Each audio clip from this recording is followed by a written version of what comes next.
Welcome to my channel Tisha movies explanation.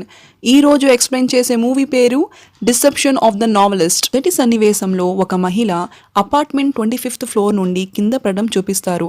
ఆమె అక్కడికక్కడే చనిపోతుంది. ఇప్పుడు హీరోని చూపిస్తారు. పేరు టిసూయి. తెలివైన, విజయవంతమైన మరియు ప్రసిద్ధ రచయిత. అతని పబ్లిక్ ఇమేజ్ కుటుంబం పట్ల శ్రద్ధగల, దయగల, హృదయపూర్వక వ్యక్తి. కానీ వ్యక్తిగత జీవితంలో చాలా సమస్యలను వ్యవహరిస్తూ ఉంటాడు. కేవలం తన భార్య ప్రవర్తన వల్ల అన్ని కోరికలను చంపుకొని వైవాహిక సంబంధంలో కలిగే సంతోషానికి ఎప్పుడో దూరమైపోతాడు. అతని భార్య పేరు కికి. దేనిపైన ఆసక్తి చూపద్దు. ఎల్లప్పుడూ సోమరితనంతో ఫోన్ చూసుకుంటూ ఉంటుంది. ఏ పని చేయదు. భర్తతో కొంచెం సేపు ప్రేమగా మాట్లాడి తన పనులన్నీ చేయించుకుంటుంది. టిసూయి ఆథర్ కాబట్టి ఎప్పుడు ఇంట్లోనే ఉంటాడు. ఆమె అతని ఖాళీ సమయాన్ని ఈమె పనుల కోసం ఉపయోగించుకుంటుంది. ఇంటి పని, వంట పని, ఇంకా మిగిలిన అన్ని పనులు టిసూయి చేయడంతో ఎల్లప్పుడూ ఫోన్లో మునిగిపోయి ఉంటుంది. పిల్లాడిని స్కూల్ నుంచి పికప్ చేసుకోరావడానికి కూడా ఇంట్రెస్ట్ చూపించదు. స్కూల్లో ఇచ్చిన మదర్స్ అసెస్మెంట్ ఫామ్ కూడా ఇతన్నే ఫిల్ చేయమని చెప్తుంది. దానికి టిసూయి ఇది అమ్మ చేయాల్సిన ఫామ్ అని చెప్పినా కూడా నువ్వే కదా రచయిత అని చెప్తుంది. దానికి అతను చివరిసారిగా మ్యారేజ్ సర్టిఫికేట్ ఫామ్లో సైన్ చేసినప్పుడు నీ చేతిలో పెన్ చూశాను. దాని తర్వాత ఎప్పుడూ చూడలేదు. అసలు నీకు రాయడం వచ్చా అని అడుగుతాడు. దానికి ఆమె నాకు టైప్ చేయడం వచ్చు, అదే నాకు చాలు అని చెప్తుంది. టిసూయి ఎవరైనా మహిళను బేబీ కేర్ టేకర్గా పెట్టుకోవాలని అనుకుంటాడు. దానికి భార్య ఒప్పుకోదు. తను తప్ప ఇంకా ఏ మహిళ ఇంట్లో రాకూడదని వార్నింగ్ ఇస్తుంది. ఒక సైకోలాగా అతని జీవితం మీద, కలలు మరియు కోరికల మీద నియంత్రణ తీసుకుంటుంది. ఎప్పుడైనా అతను ఆ పని చేయాలని భార్య దగ్గర వస్తే ఏదో ఒక సాకు చెప్పి అతన్ని పంపించేస్తుంది. ఆఖరికి ఆమె తాగే వాటర్ బాటిల్లో వాటర్ని ఫిల్ చేయమని భర్తకే చెబుతుంది. తన భార్య కారణంగా ఎప్పుడో విసిగిపోయి ఉంటాడు. నా నవలలాగా నా భార్య పరిపూర్ణ మహిళ కాదు. ల్యాప్టాప్లో ఎల్లప్పుడూ అమ్మాయిల ఫోటో చూసుకొని కొంత సమయం గడుపుతాడు.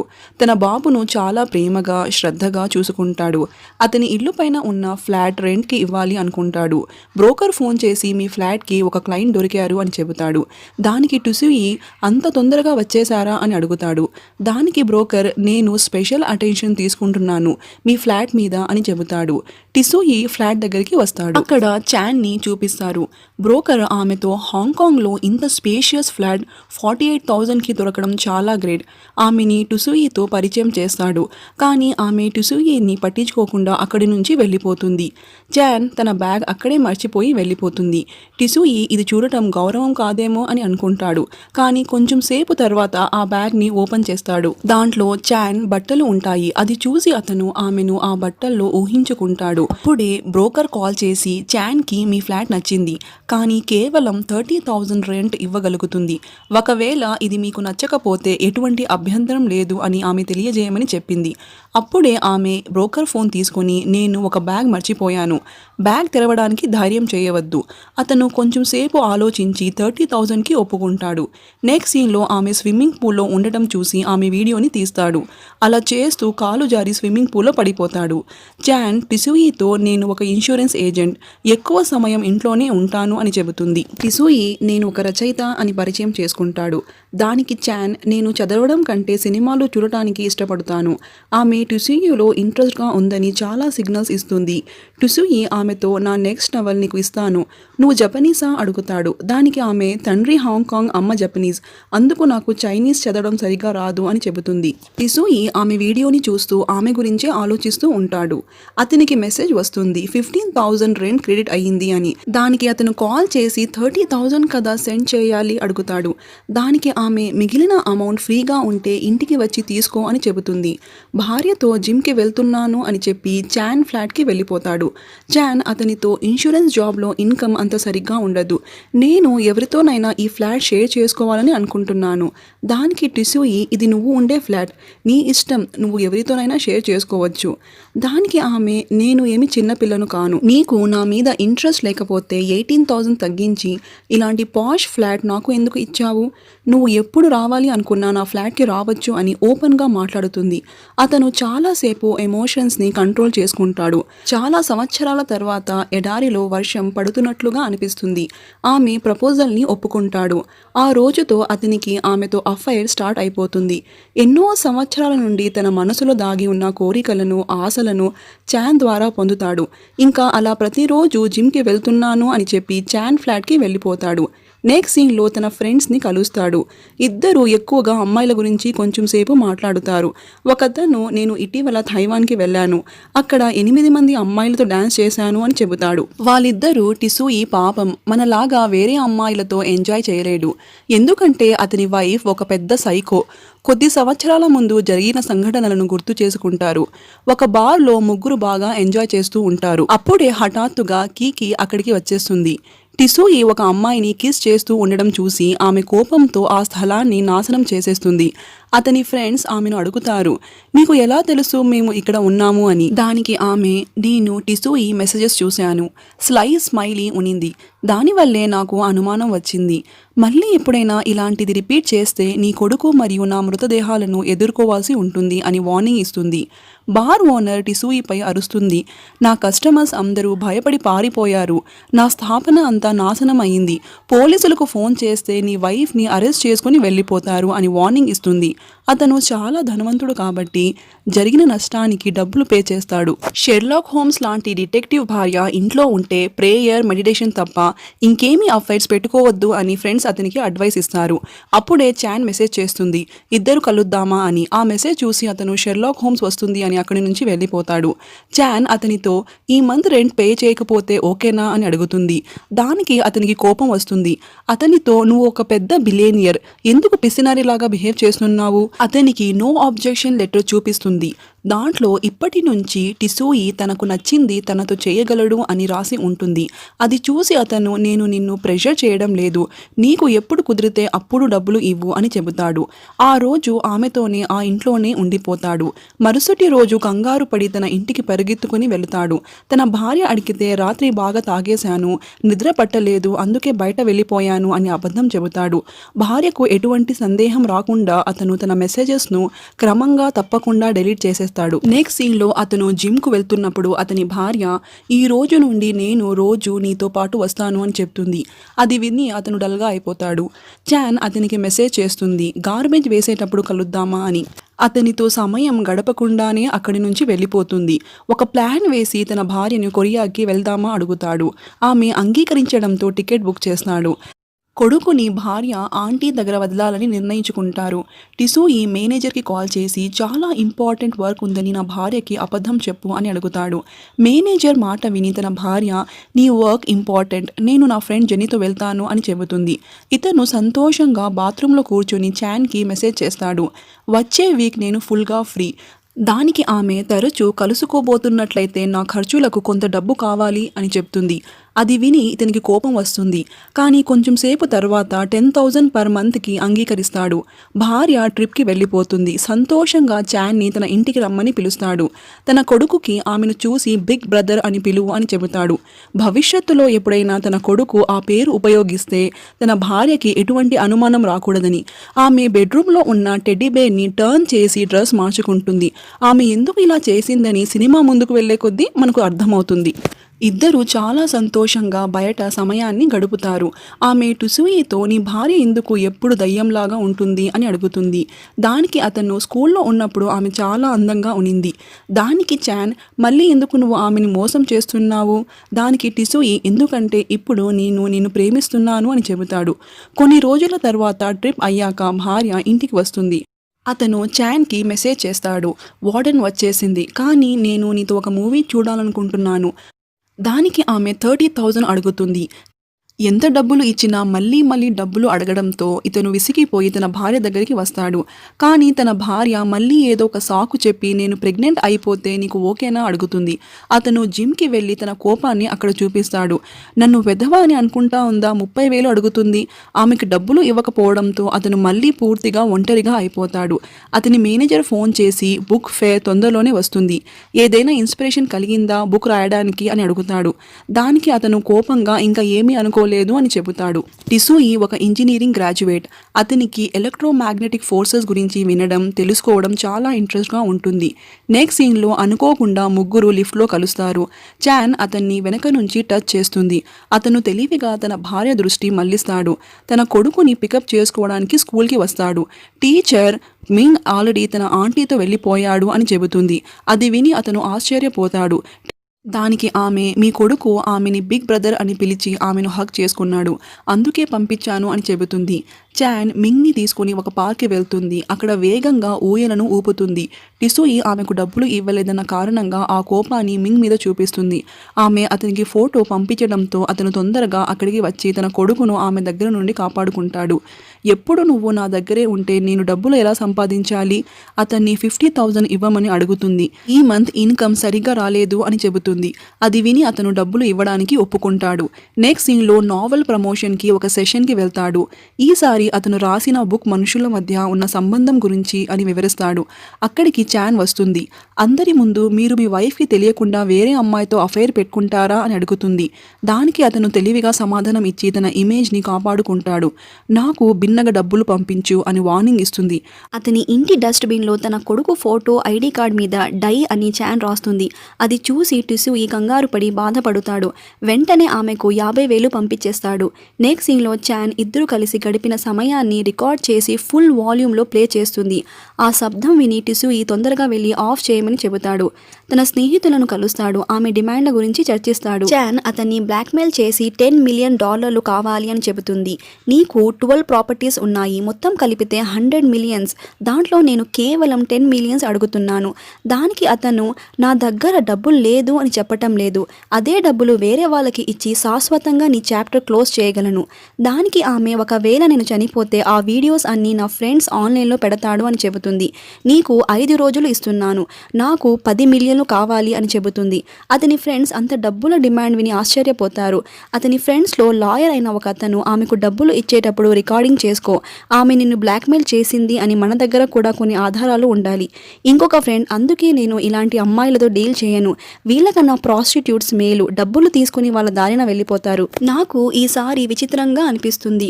నువ్వు పైకి కిందకి వెళ్తుంటే షెర్లాక్ హోమ్స్ లాంటి డిటెక్టివ్ భార్య ఇంకా అనుమానించలేదా? వినడానికి ఆశ్చర్యంగా ఉంది. లాయర్ కికీ గురించి చెబుతాడు. ఆ పిచ్చిదానికి తెలిస్తే పైకి వెళ్ళి ఆ అమ్మాయిని చంపేస్తుంది.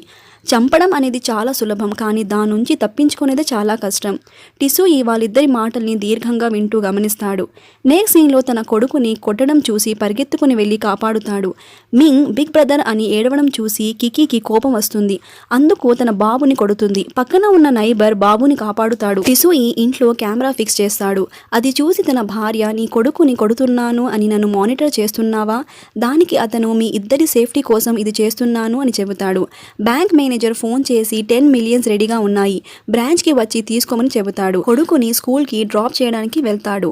అప్పుడే ఆమె మెసేజ్ చేస్తుంది, ఇంకా 5 రోజులే ఉన్నాయి, డబ్బులు త్వరగా కావాలి. నెక్స్ట్ సీన్లో అకస్మాత్తుగా చాన్ కింద పడి చనిపోతుంది. సెక్యూరిటీ గార్డ్ పరిగెత్తుకొని వచ్చి పోలీసులకు ఫోన్ చేస్తాడు. ఆ సంఘటన తరువాత అతని భార్య భయపడిపోతుంది. అందుకు టిసూయి ఆమెను మీ అమ్మ దగ్గర వెళ్ళిపో అని పంపించేస్తాడు. ప్యాథాలజిస్ట్ రిపోర్ట్ వస్తుంది. దాని ప్రకారంగా పైనుంచి కింద పడడం వల్ల మృతి అయింది అని కన్ఫర్మేషన్ అవుతుంది. సీనియర్ ఆఫీసర్ చాన్ ల్యాండ్ లార్డ్ ఇంటికి వెళ్ళాలి అని చెబుతాడు. దానికి అక్కడ ఉన్న లేడీ ఆఫీసర్, టిసూయి ఎవరో తెలీదా, ఆయన ఫేమస్ రచయిత, మా స్కూల్లో సీనియర్ అని చెబుతుంది. ముగ్గురు పోలీసులు కలిసి అతని ఇంటికి వెళతారు. అతని ఇంటిని క్షుణ్ణంగా పరిశీలిస్తారు. వారికి అక్కడ చాన్ రాసిన నాన్ ఆబ్జెక్షన్ లెటర్ దొరుకుతుంది. టిసూయి ఫోన్ తీసుకుని వెళ్ళిపోతారు. అటాప్సీ రిపోర్ట్ చూసి ఆమె బాడీని పరిశీలించి అనుమానం వచ్చి టిసూయిని అరెస్ట్ చేసుకుని ప్రశ్నించడానికి పోలీస్ స్టేషన్కి తీసుకుని వెళ్తారు. రెంట్కి ఇవ్వకముందే మీకు ఆమె తెలుసా అని అడుగుతారు. దానికి టిసూయి లేదు అని అబద్ధం చెబుతాడు. నీ ఫ్లాట్ రేట్ మార్కెట్ ప్రకారం 45,000 to 50,000, ఎందుకు ఆమెకి అంత తక్కువ రేట్లోకి ఇచ్చారు అని అడుగుతాడు. దానికి అతను, చాన్ ఒక మంచి వ్యక్తిగా కనబడింది, నాకు ఆమెతో కేవలం ఒక టెనెంట్ ఓనర్ రిలేషన్షిప్ మాత్రమే ఉందని చెబుతాడు. దానికి సీనియర్ ఆఫీసర్ దొరికిన నాన్ ఆబ్జెక్షన్ లెటర్ మరియు లిఫ్ట్లో దొరికిన సీసీటీవీ ఫుటేజ్ చూపిస్తాడు. అది చూసి ఆమెను నేనే చంపేశాను అని ఒప్పుకుంటాడు. ఆమె నా ఫ్లాట్లో వచ్చిన తర్వాత ఆమెతో అఫైర్ స్టార్ట్ అయిపోయింది. ఎప్పుడు చూడు డబ్బుల కోసం బ్లాక్మెయిల్ చేస్తూ ఉండేది. నా భార్యకు విడాకులు ఇవ్వమని చెప్పింది. గట్టిగా తన బాల్కనీ నుండి అరవడం స్టార్ట్ చేసింది. నేను ఆమె నోరు మూయడానికి ప్రయత్నిస్తున్నప్పుడు అనుకోకుండా ఆమె కింద పడి చనిపోయింది. నేను ఆమెను కావాలని చంపలేదు, అనుకోకుండా అలా జరిగిపోయింది. అది విని అక్కడ ఉన్న లేడీ ఆఫీసర్ అతన్ని కొడుతుంది. నిన్ను ఎంతగానో ఆరాధించాను, నీలాంటి భర్తను కోరుకున్నాను.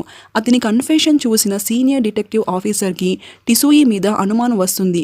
ఎందుకంటే ఏ మనిషి అయినా నేరం చేసి అంత తొందరగా దాన్ని ఒప్పుకోడు. మన దగ్గర కేవలం అతనికి చాన్తో సంబంధం ఉందని రుజువులే ఉన్నాయి, కానీ అతనే మర్డర్ చేశాడని ఎలాంటి ఆధారాలు లేవు. అది విని జూనియర్ పోలీసులు టిసూయి ఒప్పుకున్నాక ఇంకా సమస్య దేని గురించి అని అడుగుతాడు. దానికి డిటెక్టివ్ టిసూయి తన ఆందోళనను దాచడానికి ప్రయత్నిస్తున్నాడు. అతను ఖచ్చితంగా అబద్ధం చెబుతున్నాడు, ఎవరినో కాపాడాలని ప్రయత్నిస్తున్నాడు. అతని గురించి కొంతసేపు డిస్కస్ చేస్తారు. అతను ఒక ఎలక్ట్రికల్ ఇంజనీరింగ్ గ్రాడ్యుయేట్ అని, మొదట్లో తన నావల్ సైన్స్ గురించి ఉండేది, ఇప్పుడు రిలేషన్స్ గురించి రాస్తున్నాడు. టిసూయి ఒక చిన్న బాటిల్ని డస్ట్బిన్లో పారేయడం డిటెక్టివ్ గమనిస్తాడు. తొందరగా వెళ్ళి అది తీసుకుని చూస్తాడు. అది డైర్యూటిక్ పిల్స్. డిటెక్టివ్ అతని దగ్గర వెళ్ళి ఎందుకు నేరం ఒప్పుకున్నావు అని అడుగుతాడు. దానికి అతను ఎలాంటి సమాధానం ఇవ్వడు. నువ్వు ఈ టాబ్లెట్స్ బాడీ బిల్డింగ్ చేసేటప్పుడు యూజ్ చేసేవాడివి. ఇది వాడటం వల్ల తొందరగా వెయిట్ లాస్ అవుతుంది మరియు టెన్షన్ని దాచగలరు. డిటెక్టివ్ పోలీసులకి అతని గురించి మీడియాలో టిసూయి మర్డర్ చేశాడని ఇన్ఫర్మేషన్ని లీక్ చేయమని చెబుతాడు. పోలీసులు మళ్ళీ అతని ఇంటికి వెళ్ళి ఏదైనా ఆధారాలు దొరుకుతుందా అని వెతుకుతారు. అక్కడ వాళ్లకు కికీ డైరీ కనిపిస్తుంది. ఆఫీసర్ అది చదువుతాడు. నేను నా కొడుకుతో సరిగ్గా వ్యవహరించడం లేదని నన్ను ఒక సైకియాట్రిస్ట్ దగ్గరికి తీసుకుని వెళ్ళాడు. ఒకరోజు రాత్రి ఇంటికి రాలేదు. ఆ రోజు నాకు అతని మీద అనుమానం వచ్చింది. చాన్తో సంబంధం ఉందని నాకు తెలిసింది. ఆమె కేవలం ఒక ప్రాస్టిట్యూట్ అని తెలుసుకున్నాను. ప్రతిరోజు అతనిపై నిఘా ఉంచడం పరిష్కారం కాదు. కెమెరా అని టెడ్డీ బేర్ టాయ్ లోపల దాచిపెట్టాను. వీళ్ళిద్దరి వీడియో చిక్కగానే ఆన్లైన్లో పోస్ట్ చేయాలని డిసైడ్ చేసుకున్నాను. డిటెక్టివ్ డాక్టర్ మియూ దగ్గరికి వెళ్తాడు. ఇలాంటి పేషెంట్స్కి ప్రాబ్లం ఉన్నా ఎటువంటి ప్రాబ్లం లేదు అని భావిస్తారు. ఆమెకి ఎటువంటి ఫ్రెండ్స్ లేరు, కానీ ఫ్రెండ్స్ ఉన్నారు అని అబద్ధం చెబుతుంది. ఎక్కువగా సమయాన్ని అర్థం లేని విషయాల్లో గడుపుతారు. ఆమెకు కొన్ని మెడిసిన్స్ రాసిచ్చాను, కానీ ఆమె అది తీసుకుందా లేదా అని నాకు తెలియదు. దాని తర్వాత ఆమె ఎప్పుడు ఇక్కడికి రాలేదు. జూనియర్ ఆఫీసర్ టిసూయి ఇంటి నుండి ఇది దొరికింది. దీని మీద చాన్ బాల్కనీ గ్రిల్లింగ్ మెటీరియల్ ఉంది.